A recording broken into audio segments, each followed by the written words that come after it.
अस्सलाम वालेकुम नाज़रीन, मैं हूँ Shahid Miyan. Programme my opinion with Shahid Miyan के साथ आपकी खिदमत में आज बहुत दिनों बाद मैं आपकी खिदमत में हाजिर हूँ। वो इसलिए भी कि आज मेरे पास कुछ बतलाने के लिए है। आज आपको याद होगा कि इससे पहले मेरा एक आखिरी व्लॉग आया था आज से 2 महीने पहले, जो था एक बारिश का कतरा, जिसका अनुमान था। वो बारिश का कतरा था कौन, वो आपको पता ही है।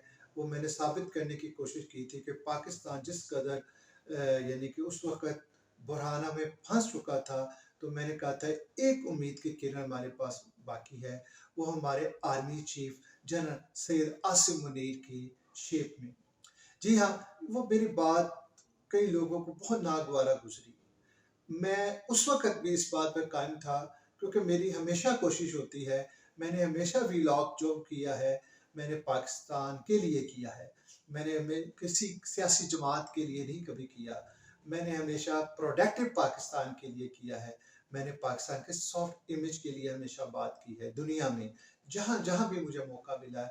और मुझे इसके ऊपर कोई यानी कि मुझे फ़ख्रियाना तौर पर इस बात का एहसास है कि मैं हूँ अपने मुल्क की वजह से, मैं अपने इन अदारों की वजह से हूँ, और मैं इस पाक फ़ौज की वजह से हूँ, जिसके जागने की वजह से आज हम 25 करोड़ आवाम सुकून की नींद सोते हैं।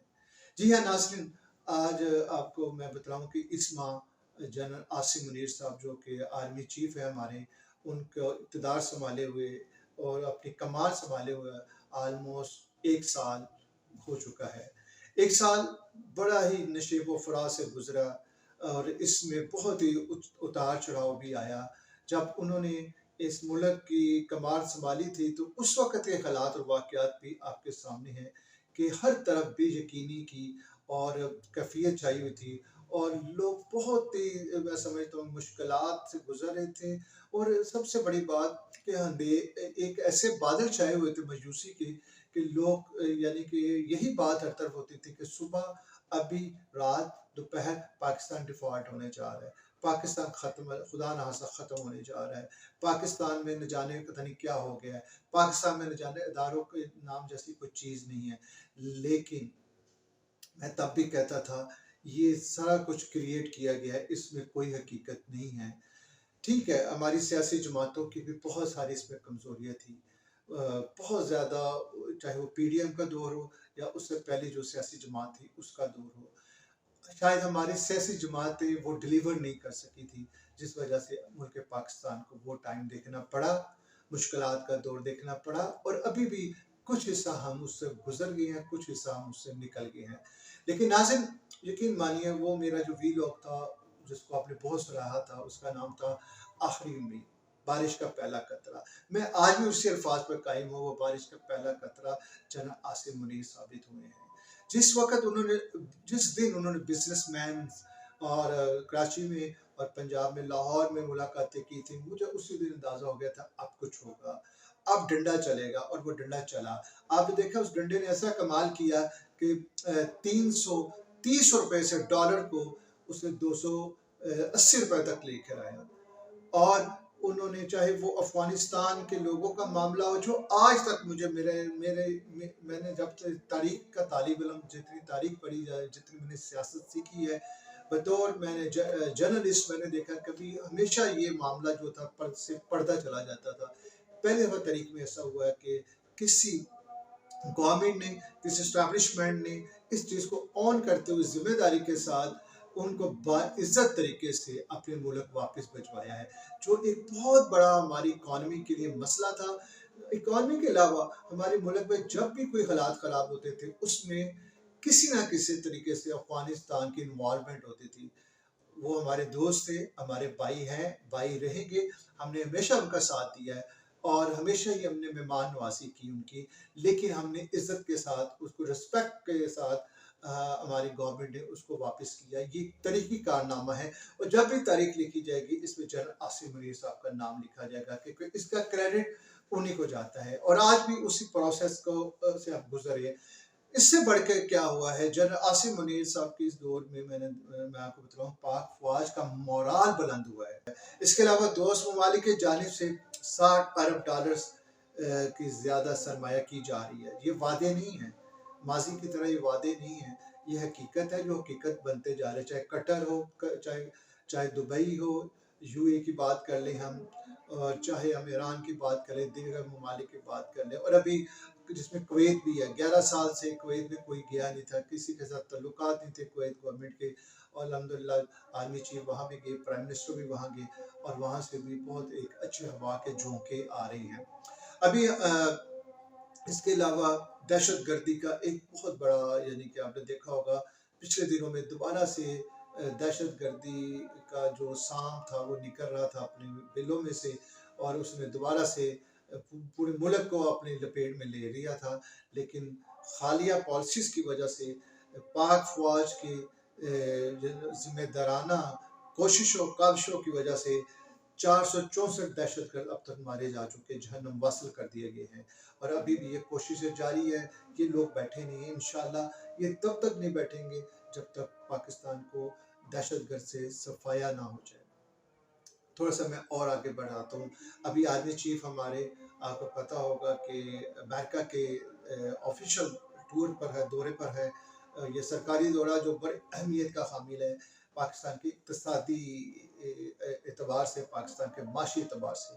मैं पाकिस्तान की सियासी बात आज इसलिए नहीं करूँगा, मैंने हमेशा अपने वीलॉग में पाकिस्तान की सियासी बात के ऊपर कम गुफ्तगू शनीद करने की कोशिश करता हूँ, क्योंकि इसके लिए और भी बहुत सारे हमारे कुलीग्स हैं जो बात कर रहे होते हैं। मैंने हमेशा कोशिश की है कि आम इंसान को पाकिस्तान के सियासी हालात से कुछ शायद इतना इंटरेस्ट नहीं था, ना है। उसको इंटरेस्ट है आपकी रोज़मर्रा की ज़िंदगी का, उसको इंटरेस्ट है कि कल क्या होने वाला है, उसको ये इंटरेस्ट है कि कल आटे का क्या भाव होगा, कल यानी कि घी का, चीनी का भाव क्या होने वाला है, उसको इस चीज़ से इंटरेस्ट है। उसको इससे इंटरेस्ट नहीं है कि मुल्क में कौन इक़्तिदार में है, कौन नहीं है। जनरल आसिम मुनीर ने एक आम इंसान को भी रिलीफ देने की कोशिश कर रहे हैं।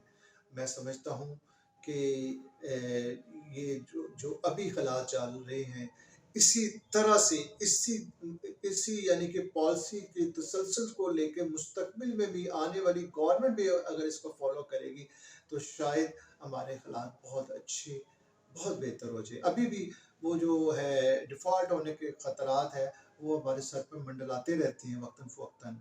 अभी हम उससे निकले नहीं, लेकिन मैं समझता हूँ कि ये जो पॉलिसीज़ हैं, ये बहुत इम्पोर्टेंट है। अगर हम इसको यानी कि आने वाली गवर्नमेंट इसको टोटली इसके ऊपर रिलाई करे तो शायद ये मसाइल ख़त्म हो जाएंगे। मेरे पास कहने को और भी बहुत है। फिर लोग कहेंगे जी आप इस्टेब्लिशमेंट की बहुत ज़्यादा तारीफ़ें करते हैं, आप पाक आर्मी के बहुत ज़्यादा गुण गाते हैं। जी हाँ, मैं आज भी वही कहूँगा, क्योंकि ये आर्मी, ये अदारे, ये हमारे अदारे हैं, ये हमारी वजह से है। इनका मोराल हम हैं, हमारा मोराल ये है। आज 25 करोड़ अवाम अगर इज्जत के साथ सर उठा कर जी रही है और सुकून की नींद सो रही है, तो इसके पीछे हमारे अदारे और हमारी आर्मी है। देखिए उन ममालिक का, देखिए मुझे कहना पड़ा है, जैसे कि फ़लस्तीन में जो हो रहा है, इसको हम बतौर कौम बहुत ज़्यादा कंडेम करते हैं इसके ऊपर, और अल्लाह ताला से दुआ गो है, अल्लाह ताला उनकी मदद फरमाए, और यानी कि जो भी इसराइली यहूदी साजिशें हैं इसको नाकाम बनाए। लेकिन यहाँ जब ऐसे मौके कौमों पर आते हैं ना, तो जिस कौम की या जिस ममालिक की आर्मी मजबूत होती है, वो वहाँ का किला होता है, और उस किला को फतह करना, उसके बाद उसके अवाम तक पहुँचना नामुमकिन होता है। और हमें फ़ख्र है कि हम एक आज़ाद मुल्क में रहते हैं, और एक ऐसी आर्मी की ज़ेर साया है जिसने हमें महफूज रखा है, महफूज हाथों में रखा हुआ है। वो टाइम गुजर गया है जब बहुत सारी चाय गोलियाँ होती थी आर्मी के ख़िलाफ़, आर्मी के अंदर से भी बाहर से भी एक आम सी यानी कि गलतफहमियाँ पैदा करने की कोशिश की जा रही थी।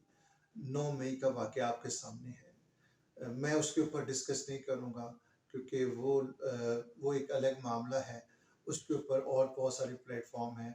आज का ये जो मेरा वीलॉग था, स्पेशली खराज तहसीन पेश करने के लिए आर्मी चीफ और उनकी पूरी टीम को और पाक फ़ौज को, और मैं उनका मोराल बुलंद करने के लिए अपनी तरफ से ये छोटा सा नजराना पेश किया है बतौर सहाफ़ी, बतौर जर्नलिस्ट। यानी कि हम आज़ाद कौम हैं और हमें फ़ख्र है अपनी आर्मी पर। इसके साथ मुझे my opinion with Shahid Miyan के इस व्लॉग में इजाज़त दीजिए। अगले व्लॉग तक के लिए इस दुआ के साथ कि हम फिर मिलेंगे रस्ते असाहों के आसानी के साथ।